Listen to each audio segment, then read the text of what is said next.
பெரும்பாலும் இந்த ஏத்திஸ்ட் அப்படிங்கிற கடவுள் மறுப்பாளர்கள் என்ன அலைவரிசையில இருக்காங்க அப்படின்னா, இந்த நபர்த்தன்மைன்னு ஒரு தன்மை.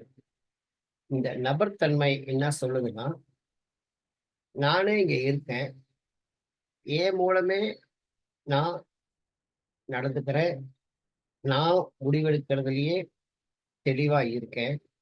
எனக்கு முன்னாடி நடக்கிறதெல்லாம் தெரியுது. எல்லாத்துக்கும் நான் முடிவெடுத்து நான் நடைமுறைப்படுத்துறேன். எல்லாமே என்னோட கட்டுப்பாட்டுல தான் இருக்குது. அப்படிங்கிறப்ப, எந்த வகையில நானு இந்த உண்மைத்தன்மை, இந்த பிரபஞ்சத்தன்மை அப்படிங்கிற விஷயத்தெல்லாம் எப்படி நானு ஏத்துக்க முடியும்? அப்படின்னு ஒரு கேள்வி இருக்கு. நான் தெளிவா இருக்கேன். நான் உணர்வோடு இருக்கேன். என் முன்னாடி எல்லாம் தெரியுது. அத பார்த்து நான் முடிவெடுத்து நான் செயல்படுறேன். என் சம்பாதனை என் கையில இருக்கு. அத வச்சு நான் மகிழ்ச்சியாவே இருக்கேன். நினைச்சதெல்லாம் நான் செய்யறேன். நான் நானா தானே இருக்கேன். நான் நபர்த்தன்மையா தானே இருக்கேன். இந்த இடத்துல நீங்க சொல்ற இந்த கேப் அப்படிங்கிற விஷயமெல்லாம், பிரபஞ்ச தன்மைங்கிற விஷயம்லாம், எப்படி நான் எடுத்துக்க முடியும்னு ஒரு கேள்வி இந்த ஏத்திஸ்ட்ங்கிற அன்பர்கள், உணர்வாளர்கள் கிட்ட இருக்கு.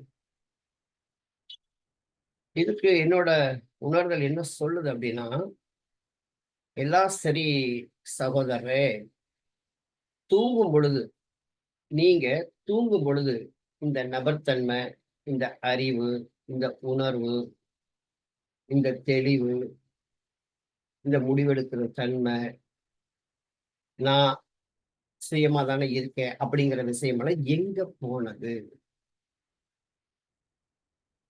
இதற்கு நீங்க பதில் சொல்லுங்க. நீங்க இருக்கீங்க. முழிச்சுக்கிட்டு இருக்கிறப்ப அது தெரியுது.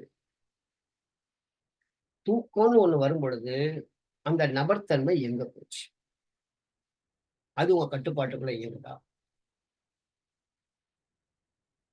அது உங்க சுய முடிவுக்கு ஏற்ப அந்த தூக்கம் நிகழுதா?